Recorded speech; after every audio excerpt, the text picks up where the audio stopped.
Hello guys, welcome back to our channel. ഇന്ന് ഞാനിവിടെ ഉണ്ടാക്കാൻ പോകുന്നത് കൊത്തു പൊറോട്ടയാണ്.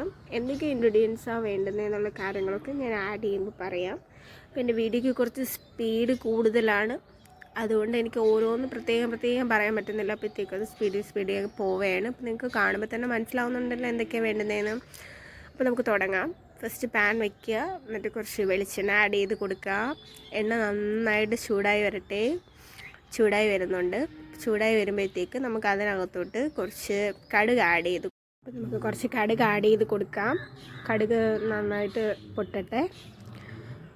പൊട്ടുന്ന വരെ നമുക്ക് വെയിറ്റ് ചെയ്ത് കൊടുക്കാം. അപ്പോൾ കടുക് നന്നായിട്ട് പൊട്ടിക്കഴിഞ്ഞ് നമുക്ക് അതിനകത്തോട്ട് കുറച്ച് ഗ്രീൻ ചില്ലിയും കറി ലീഫും ഇട്ട് കൊടുക്കാം.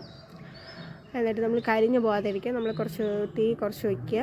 അതിന് ശേഷം നന്നായിട്ട് നമ്മളത് ഒന്ന് ഇളക്കി കൊടുക്കുക. അതിനുശേഷം നമുക്ക് കുറച്ച് ക്യാരറ്റ് ആഡ് ചെയ്ത് കൊടുക്കുക. ക്യാരറ്റിന് കുറച്ച് വേവ് കൂടുതലുള്ളത് കൊണ്ടാണ് ക്യാരറ്റ് ഫസ്റ്റ് ആഡ് ചെയ്യുന്നത്.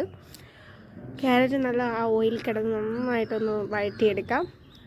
നല്ലൊരു ടേസ്റ്റ് കിട്ടും. അതിന് വേണ്ടിയിട്ടാണ്. അപ്പോൾ നന്നായിട്ട് അതിൻ്റെ പച്ചമണമൊക്കെ മാറുന്ന വരെ ഒന്ന് വഴറ്റി കൊടുക്കാം. അതിന് ശേഷം നമുക്കിനി കുറച്ച് ഒണിയൻ ആഡ് ചെയ്ത് കൊടുക്കാം. ഒണിയൻ എനിക്കിഷ്ടമുള്ള പോലെയൊക്കെയാണ് കട്ട് ചെയ്ത് വെച്ചേക്കുന്നത്. നിങ്ങൾക്ക് ഇഷ്ടംപോലെ പെട്ടെന്നാവുന്ന പോലെയൊക്കെ കട്ട് ചെയ്തെടുക്കാം. ചെറുതായിട്ട് കട്ട് ചെയ്യുന്നതായിരിക്കും നല്ലത്. ക്യാരറ്റ് ചെറുതായിട്ട് കട്ട് ചെയ്ത് വലുതായിട്ട് കട്ട് ചെയ്താൽ അപ്പോൾ ഒരുപോലെ കിടക്കുന്ന പോലെ കട്ട് ചെയ്യുന്നതായിരിക്കും നല്ലത്. എന്നിട്ട് നന്നായിട്ട് മിക്സ് ചെയ്ത് കൊടുക്കാം. രണ്ടും കൂടെ നല്ല ആവുന്ന പോലെ മിക്സ് ചെയ്ത് കൊടുക്കാം. അതിനുശേഷം അതിനകത്തോട്ട് നമുക്ക് കുറച്ച് ടെർമറിക് പൗഡർ ആഡ് ചെയ്ത് കൊടുക്കാം. മഞ്ഞൾപ്പൊടി അത് ആഡ് ചെയ്ത് കൊടുക്കാം. എന്നിട്ട് നന്നായിട്ടൊന്ന് മിക്സ് ചെയ്ത് കൊടുക്കാം.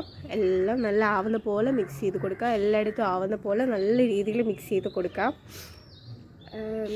ഇപ്പം നിങ്ങൾക്ക് ഇഷ്ടമുള്ള അത്രയും വെജിറ്റബിൾസൊക്കെ ഇതിനകത്ത് എടുക്കാം കേട്ടോ. ഇപ്പം എനിക്ക് ഇഷ്ടപോലെ ഉള്ള പോലെ എല്ലാം കുറേശ്ശേ എടുത്തിട്ടുള്ളൂ.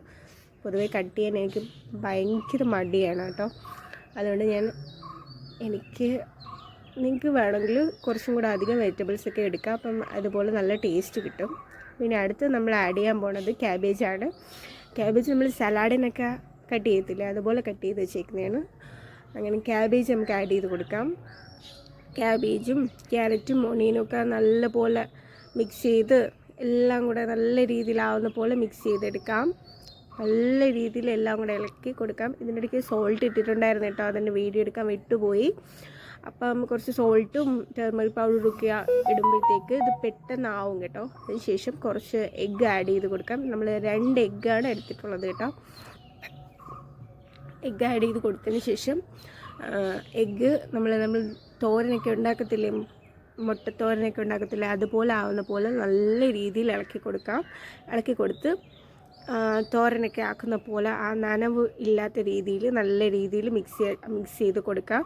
എല്ലാം നല്ല രീതിയിൽ നല്ല തോരനാക്കുന്ന പോലെ ആ ഓയിലിൽ കിടന്ന എല്ലാം ഒരുപോലെ എല്ലായിടത്തും പറ്റുന്ന പോലെ മിക്സ് ചെയ്ത് കൊടുക്കാം.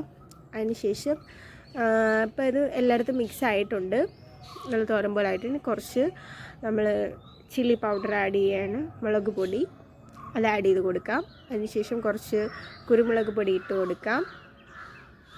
ബ്ലാക്ക് പെപ്പർ ആഡ് ചെയ്ത് കൊടുക്കാം. ആഡ് ചെയ്ത് കൊടുത്തതിന് ശേഷം നമുക്ക് ഇതും കൂടെ നന്നായിട്ടൊന്ന് മിക്സ് ചെയ്ത് കൊടുക്കാം. അപ്പോൾ ഒരു ചെറിയൊരു എരിവിന് വേണ്ടിയിട്ടാണ് നമ്മളിത് കൊടുക്കുന്നത്. ഓൾറെഡി നമ്മൾ ചിക്കൻ ഫ്രൈ ചെയ്തതിനകത്ത് നല്ലപോലെ എരിയൊക്കെ ചേർത്തിട്ടുണ്ട്. എന്നിരുന്നാലും ഇതിനും കൂടെ ഒരു ടേസ്റ്റ് കിട്ടാൻ വേണ്ടിയിട്ടാണ് നമ്മൾ ചെറുതായിട്ട് മുളക് പൊടിയും കുരുമുളക് പൊടിയും ആഡ് ചെയ്ത് കൊടുക്കുന്നത്. എന്നിട്ട് നന്നായിട്ട് മിക്സ് ചെയ്ത് കൊടുക്കുക. എല്ലാം നല്ല എല്ലായിടത്തും ആവണ പോലെ മിക്സ് ചെയ്ത് കൊടുക്കാം. അതിനുശേഷം ഒരു ഇത്തിരി തക്കാളി ഇട്ട് കൊടുക്കാം. ടൊമാറ്റോ ആഡ് ചെയ്ത് കൊടുക്കാം. ടൊമാറ്റോ സോസ് ഒഴിക്കുന്നതുകൊണ്ട് ഞാൻ കുറച്ച് മാത്രമേ ഇട്ടിട്ടുള്ളൂ. അത് കഴിഞ്ഞ ശേഷം നമുക്ക് ഈ ക്യാപ്സിക്കം ആഡ് ചെയ്ത് കൊടുക്കാം. ക്യാപ്സിക്കം ഞാനൊരു പകുതി എടുത്തിട്ടുള്ളൂ, ഒരു ക്യാപ്സിക്കത്തിൻ്റെ പകുതി എടുത്തിട്ടുള്ളൂ. എന്നിട്ട് നന്നായിട്ട് മിക്സ് ചെയ്ത് കൊടുക്കാം. അതിന് ശേഷം നമുക്ക് ഇതിനകത്തോട്ട് ഇനി നമ്മുടെ ടൊമാറ്റോ സോസ്, വേറെ സോസുകളൊക്കെ ആഡ് ചെയ്യാം. സോയ സോസ്, ഗ്രീൻ ചില്ലി സോസൊക്കെ ആഡ് ചെയ്യാം. ഞാൻ ടൊമാറ്റോ സോസ് മാത്രമേ എടുത്തിട്ടുള്ളൂ. സോസൊക്കെ നമുക്ക് അതിന് ശേഷം നമുക്ക് കുറച്ച് ഗരം മസാല ആഡ് ചെയ്ത് കൊടുക്കാം. ഒരു ടേസ്റ്റിന് ഒരു മണത്തിന് വേണ്ടിയിട്ടാണ് കേട്ടോ. അപ്പോൾ നമ്മൾ ഇതെല്ലാം കൂടി ഇട്ട് നന്നായിട്ട് മിക്സ് ചെയ്തതിന് ശേഷം നമ്മുടെ മെയിൻ ഐറ്റം, നമ്മുടെ പൊറോട്ട ചെറിയ പീസായിട്ട് അരിഞ്ഞ് വെച്ചേക്കുന്നതാണ്, അത് നമ്മൾ ആഡ് ചെയ്ത് കൊടുക്കുക. നന്നായിട്ട് ആഡ് ചെയ്ത് കൊടുത്തിട്ട് എല്ലാം നല്ല രീതിയിൽ ഒരുമിച്ച് മിക്സ് ചെയ്ത് കൊടുക്കാം. എല്ലാം ആ പൊറോട്ട എല്ലായിടത്തും എല്ലാം കൂടെ ഒരുമിച്ചാവുന്ന പോലെ നല്ലതായിട്ട് മിക്സ് ചെയ്ത് കൊടുക്കാം.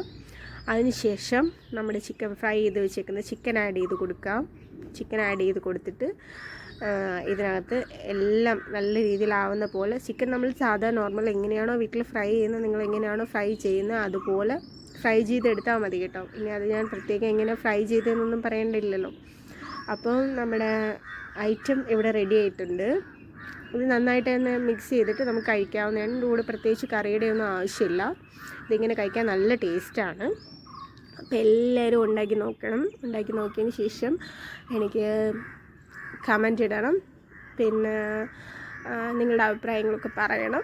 അപ്പോൾ ഇനി എൻ്റെ വീഡിയോ ഇഷ്ടപ്പെട്ടിട്ടുണ്ടെങ്കിൽ ലൈക്കും ഷെയറും സബ്സ്ക്രൈബും ഞങ്ങളുടെ ചാനലൊന്ന് സബ്സ്ക്രൈബും കൂടി ചെയ്തേക്കണം.